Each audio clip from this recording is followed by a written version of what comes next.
Primero que nada agradecerles nuevamente el espacio que nos están brindando a Panamá y a la Procuraduría de la Administración y en esta oportunidad para desarrollar un tema de extremada trascendencia como tiene que ver con la defensa de los intereses del Estado y la cooperación internacional. Sin embargo, me veo forzada, antes de entrar a hacer algunos juicios de valor importantes, explicar el modelo panameño, cómo funciona la defensa de los intereses del Estado. Algo que de alguna forma en la intervención del día de ayer tuve la oportunidad de adelantar algunos rasgos cuando tuve la oportunidad de explicar la estructura orgánica y organizacional de la Procuraduría de la Administración, ¿sí?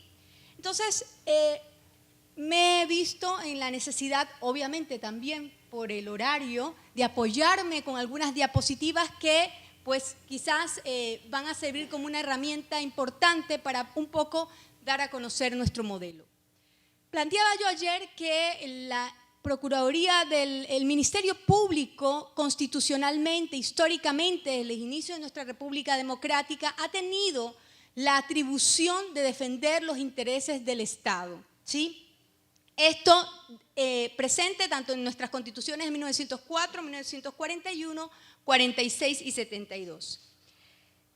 Este Ministerio Público hoy en día está integrado de la siguiente forma. Está integrado por 2 procuradores, un procurador general de la Nación, un procurador de la Administración y los fiscales, que conforman este engranaje y los demás funcionarios que establezca la ley. Ahora bien, ese ejercicio de defensa no se construye a través de un modelo concentrado. Probablemente de una lectura simple y sencilla de la Constitución uno podría decir, hombre, pero es que el modelo panameño se construye a partir de un ente que lleva ese liderazgo y ese liderazgo recae en el Ministerio Público. Permítanme señalarles que ese esquema, aun cuando puede dar algunos rasgos a nivel constitucional de que sea así, no lo es. El ejercicio de la defensa de los intereses del Estado no es privativo del Ministerio Público. Es decir, las distintas instituciones del gobierno central, del gobierno descentralizado y de los municipios y juntas comunales tienen la posibilidad de ejercer la defensa, ya sea a través de la contratación de abogados externos o a través de sus propios asesores legales. Entonces, nosotros es importante que nos centremos en este escenario, ¿sí? Y a partir de allí me voy a ver en la necesidad también de explicarles un poco cómo se articula esta defensa que, como ya he planteado, no es concentrada, sino que tiende a ser un modelo híbrido con algunos ciertos matices. Particularmente en el caso de la Procuraduría de la Administración, ya comparte de antemano todas esas atribuciones constitucionales que están dados en el 220 y que conversábamos en el día de ayer, van inclusive mucho más allá de solamente defender los intereses del Estado. Tiene a nivel constitucional una atribución específica y es llevar a cabo ese ejercicio de defensa en materia contenciosa administrativa. Ese ejercicio de defensa contencioso administrativo no solamente se centra en la nación, sino se ejerce una representación, como acabo de señalar, tanto de instituciones del gobierno central, descentralizado, inclusive empresas públicas, intermediarios financieros, ¿verdad? Entonces vemos que el mandato es bastante amplio para el caso de la Procuraduría de la Administración. De igual forma, la ley orgánica de la Procuraduría de la Administración le da una serie de herramientas importantes que se supieron capitalizar de forma oportuna a partir del año 2015.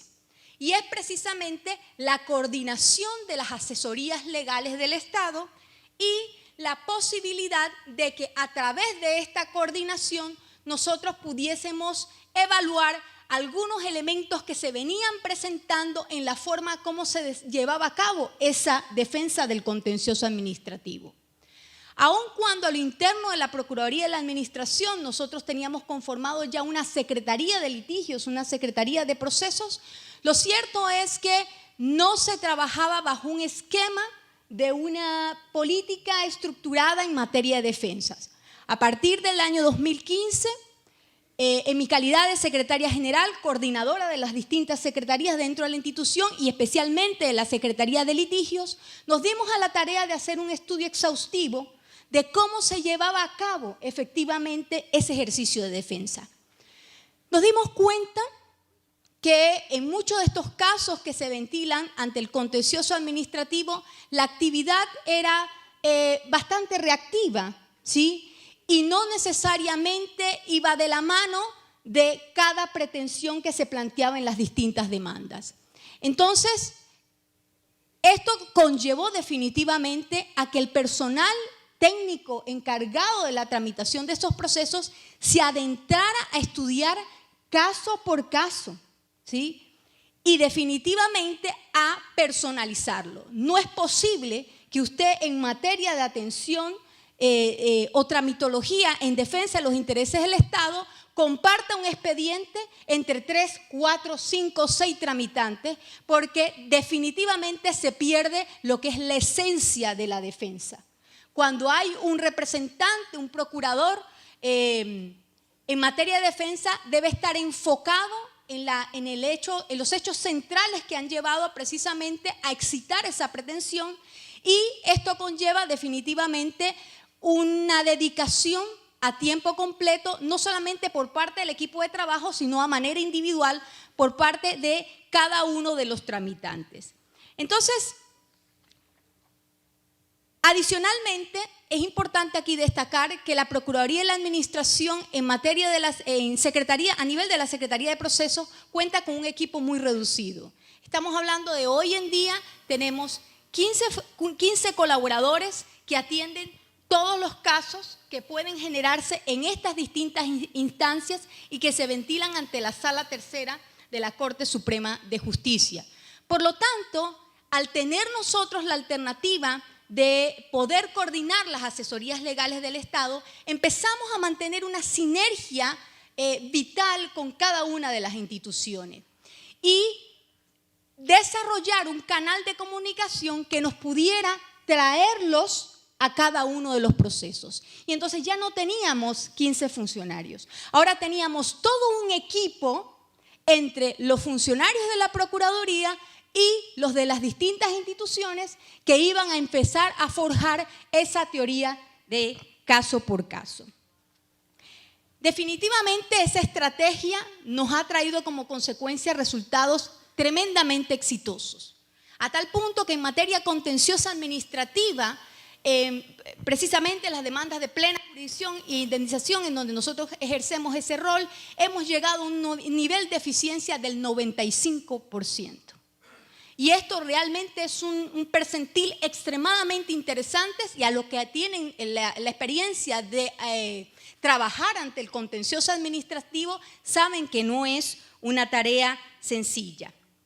Ahora bien, la Procuraduría y la Administración tiene la posibilidad de incoar actuaciones de naturaleza contenciosa en contra del Estado y también, pero particularmente en contra de actos administrativos generados por el propio Estado, y también actuaciones de naturaleza civil, pero siempre y cuando se tenga una autorización por parte del Ejecutivo. Es decir, la Procuraduría y la Administración no puede directamente incoar este tipo de demandas si no se tiene una autorización por parte del Ejecutivo.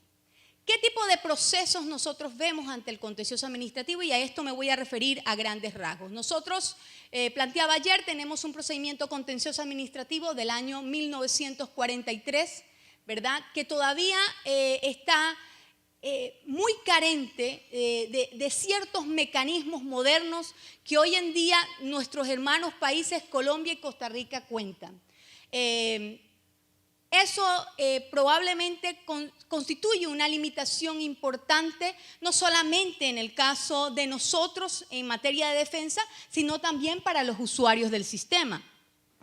No obstante, hay 3 tipos de procesos emblemáticos que se manejan en este tipo de procedimientos. Las demandas de plena jurisdicción, que son aquellas que se interponen contra actos, ¿verdad?, u omisiones que se han generado dentro de la administración pública, pero cual su génesis realmente o su pretensión está enfocada principalmente a que el tribunal que ejerce ese control de legalidad puede eventualmente restablecer el derecho conculcado. Por lo tanto, es generalmente incoado contra actos de contenido individual.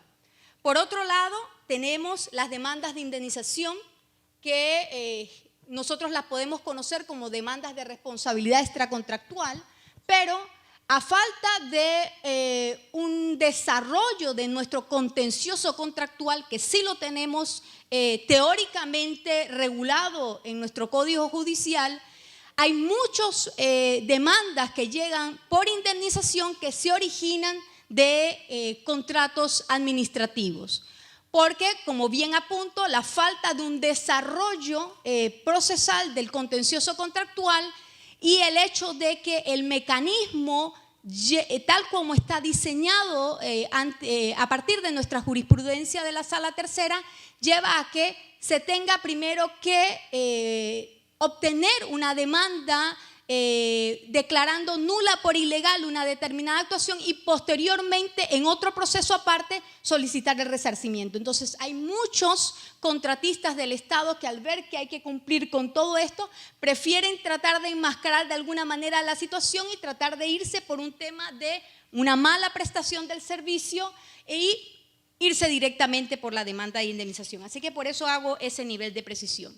Y hay otra tercera figura que nosotros conocemos aquí, y es la demanda de nulidad. En cuanto al tema de la demanda de nulidad, es importante puntualizar algo. Tradicionalmente, nuestra jurisprudencia, antes de la invasión a la República de Panamá, había tenido una posición muy conservadora en cuanto, y creo que muy compartida por la mayoría de los países, en cuanto a contra qué actos realmente deben interponerse las demandas de nulidad en el contencioso. Y creo que todos aquellos aquí presentes estamos muy claros que particularmente se interponen contra actos de contenido general. Nuestra demanda de nulidad en materia contenciosa administrativa tiene unas particularidades interesantes porque realmente aspira a llevar a cabo un control objetivo del marco regulatorio y puede ser excitado por cualquier persona, sea o no que tenga un interés, porque obviamente en principio son incoados contra actos de contenido general. Ahora bien, después de nuestra invasión, la Sala Tercera de la Corte Suprema de Justicia empezó a generar una jurisprudencia interesante. Y precisamente a partir de contratos administrativos, a través de los cuales se llegó inclusive a declarar la nulidad de contratos administrativos por vicios en los elementos externos de formación a los contratos. ¿Sí? En aquella oportunidad, antes de la Ley 38, se llegó inclusive a plantear la posible desviación de poder. Posteriormente, a los años 90, se crea una especie de retroceso a nivel jurisprudencial y llegamos al punto 1, en donde la sala planteaba que no era posible que usted contra un contrato administrativo interpusiese una demanda de nulidad. Hace un par de años, a raíz de todo este fenómeno que nosotros hemos visto en la región con el caso Odebrecht, hemos visto que la Sala Tercera de la Corte Suprema de Justicia ha rescatado esa jurisprudencia que se había construido posterior a los años a la invasión, a partir de la cual pues, es completamente potable y viable interponer demandas de nulidad contra contratos administrativos. Inclusive, interesantemente, a propósito de eso, este es un elemento que para nosotros como Procuraduría representa una situación que consideramos nosotros debe ser analizada en su justa medida, no solamente a lo interno de nuestro país, sino probablemente por parte de todos nuestros países. Y es una realidad que la situación que estamos viviendo, producto de los actos de corrupción que surgen en la esfera administrativa, no se solventan ni se agotan solamente en la esfera penal. También es una realidad que nuestros entes jurisdiccionales en materia penal es una situación bastante compleja, inclusive plantearse una eventual responsabilidad civil derivada del delito dentro de esos mismos procesos. Pero hay una situación que subyace aquí, y es que probablemente nosotros podemos aquí llevar ante los tribunales penales a las personas que de alguna manera han participado en los sobornos, pero ¿qué pasa con el contrato que se encuentra en ejecución? ¿Qué pasa con ese contrato que mientras que se está solventando el proceso penal está corriendo su término? Entonces, aquí el planteamiento interesante es, ¿qué hacemos nosotros como abogacía? ¿Cómo nos articulamos de una manera efectiva y probablemente sin necesidad de que haya prejudicialidad? En Panamá se dio una situación interesante a propósito de un contrato de terciarización que mantenía la Dirección General de Ingresos, que es un ente adscrito al Ministerio de Economía y Finanzas. En esa oportunidad, el director general de Ingresos se le abrió un proceso penal, ¿verdad? Y en ese interín, en lo que se solventaba todo el proceso penal, vino un abogado, interpuso una demanda de nulidad contra el contrato administrativo que de alguna manera generó los hechos que se estaban solventando en la esfera penal, y un poco planteando el escenario de que no se habían cumplido los mecanismos que autorizan el procedimiento para acceder al contrato. Había un vicio indiscutible del contrato en sí, ¿sí? Bueno, esa tesis fue debidamente comprada por la Sala del Contencioso Administrativo, y antes de que quedara en firme el fallo condenatorio de esta autoridad que suscribió el contrato, se llegó a anular el contrato. Entonces, con esta experiencia, pues yo creo que es interesante que nosotros en materia de defensa nos vayamos planteando algunos retos fundamentales, sobre todo en la articulación de este tipo de ejercicios, y probablemente no solamente enfocarnos en responsabilidades que de alguna forma puedan demorar muchísimo los procesos, y pensar en la posibilidad también de atacar, ¿verdad?, en la esfera administrativa estos contratos. Entonces, por eso es fundamental para nosotros de que esta actividad que se hace en materia de defensa, sobre todo en materia contenciosa administrativa, pues puedan verse en sus distintos roles y cómo pueden traer de alguna forma beneficios para los intereses del Estado. No sé si pasamos a las filminas de los números. Hay unos números, esto es, aquí me quedo. La Procuraduría de la Administración en materia contenciosa administrativa le ha ahorrado al Estado, ¿verdad?, bajo este esquema de coordinación de forma muy activa con respecto a las distintas instituciones. Yo periódicamente, todos los meses, le mando el estatus procesal de cada uno de los expedientes a las distintas instituciones. Pero esta sinergia ha traído como consecuencia que entre el 2015 y 2019 la Procuraduría de la Administración en materia contenciosa le haya ahorrado 1.5 billones de dólares al Estado panameño. Que se ha aumentado la litigiosidad en materia contenciosa, probablemente, creo que sería bueno hacer un estudio en ese sentido, pero a raíz de este fenómeno, sí. Nosotros ahorita mismo tenemos pasivos contingentes que oscilan en el orden de 6 billones de dólares en el contencioso administrativo. Y aquí al final podrán ver una cifra de los ahorros que nosotros hemos generado hasta los primeros meses del año 2019, que oscilan en el orden de los 321 millones de dólares. Esto que ustedes ven aquí y este primer planteamiento es para que ustedes conozcan cómo esa parte del Ministerio Público, entiéndase, la Procuraduría de la Administración, viene ejerciendo su defensa.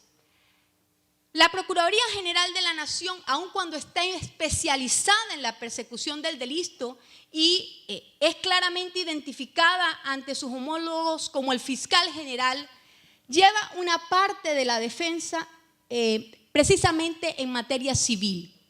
En el año 2006 se crea la Fiscalía Superior de Asuntos Civiles. Esta fiscalía realmente se construye con el ánimo de acompañar a las distintas instituciones del Estado cuando eran demandados civilmente o cuando eventualmente ellos se veían en la necesidad de interponer una demanda, generalmente contra un contratista del Estado en la esfera civil. Y esta fiscalía les brinda una especie de orientación. En materia arbitral nacional, pues su participación es no constante, pero brinda algún grado de asesoría. Actualmente, entre el año 2018 y 2019, según datos de la propia Fiscalía de Asuntos Civiles, se han ahorrado al Estado alrededor de 185 millones de dólares. Ahora bien, el ejercicio de las otras actividades en materia de defensa no están ejecutadas directamente por parte del Ministerio Público. Por ejemplo, en materia de defensa ante la Comisión Interamericana, ante el Sistema Interamericano y el Sistema Universal de Derechos Humanos, esa atribución legalmente le corresponde al Ministerio de Relaciones Exteriores. Este tiene un departamento, la Oficina o Dirección de Asuntos Jurídicos Internacionales y Tratados, que es la que lleva a cabo ese ejercicio, ¿verdad? Actualmente el Estado panameño, y esto a través de datos referenciales dados y suministrados por el propio Ministerio de Relaciones Exteriores, mantiene 5 condenas ante el Sistema Interamericano de Derechos Humanos. Actualmente tiene 18 peticiones presentadas ante la Comisión, 11 casos admitidos por la Comisión y tiene 4 acuerdos de solución amistosa. Y ante el Sistema Universal tenemos 3 casos. Es importante destacar acá que Panamá no suele generalmente ante el Sistema Interamericano contratar firmas externas de abogado, sino que este ejercicio se hace precisamente a través de esta oficina que les acabo de señalar. En materia de inversión, ¿verdad? Esa actividad, interesantemente, se lleva a cabo por parte del Ministerio de Economía y Finanzas. Panamá, ante el CIADI, actualmente no mantiene ninguna condena en contra. Tiene 3 fallos a favor. Hay actualmente 5 casos en trámite. Este ejercicio de facilitación de la información lo lleva a cabo la Dirección de Cumplimiento de Asesoría Legal del Ministerio de Economía y Finanzas, pero sí generalmente nosotros solemos contratar los servicios de asesorías internacionales para llevar a cabo esta defensa, pues, y que representa para el Estado panameño costos importantes. Yo podría señalar que en un promedio entre el 2015 y 2018 el Estado panameño se ha gastado alrededor de 15,5 millones de dólares en gastos solamente honorarios de firmas de abogados. En materia de defensa comercial, esta atribución también desde un punto de vista legal le corresponde al Viceministerio de Negociaciones, específicamente la parte, porque está dividida en 2, negociaciones comerciales y administración de tratados. La parte del Viceministerio de Administración de Tratados tiene una oficina de defensa comercial que es la que lleva a cabo pues, el ejercicio de análisis y la recaudación de todos los elementos probatorios que se requieran presentar ante la Organización Mundial del Comercio.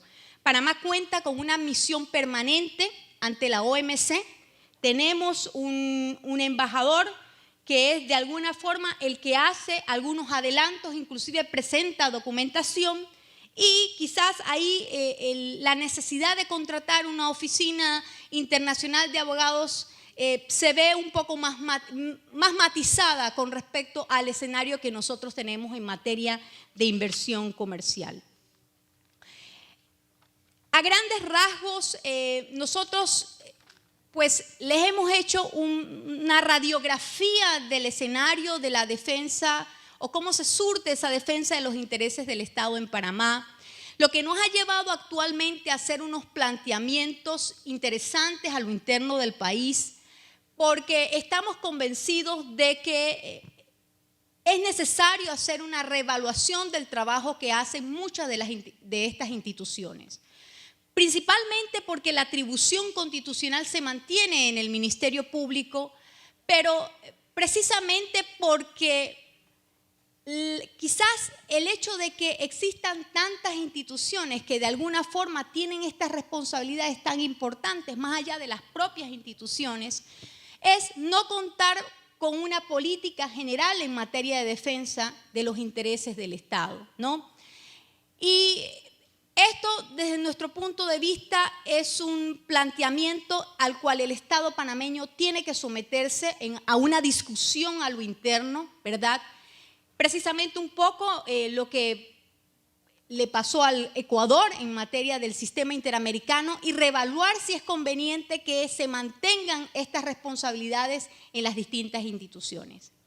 En materia de cooperación internacional, pues nosotros estamos convencidos que hay herramientas que ya Panamá forma parte, ya se ha adherido, como el caso de la Convención de las Naciones Unidas contra la Corrupción, que en el caso de Panamá fue adoptada en el año 2005, que aun cuando nuestra autoridad central viene siendo la Procuraduría General de la Nación, pues consideramos, y así lo ha interpretado la propia Naciones Unidas cuando hace análisis de la Convención, que este mecanismo precisamente puede ser perfectamente utilizado en materia administrativa como un apoyo estratégico, ¿verdad?, en materia de cooperación internacional para efectos un poco de agilizar los mecanismos para obtener información valiosa en materia de litigios.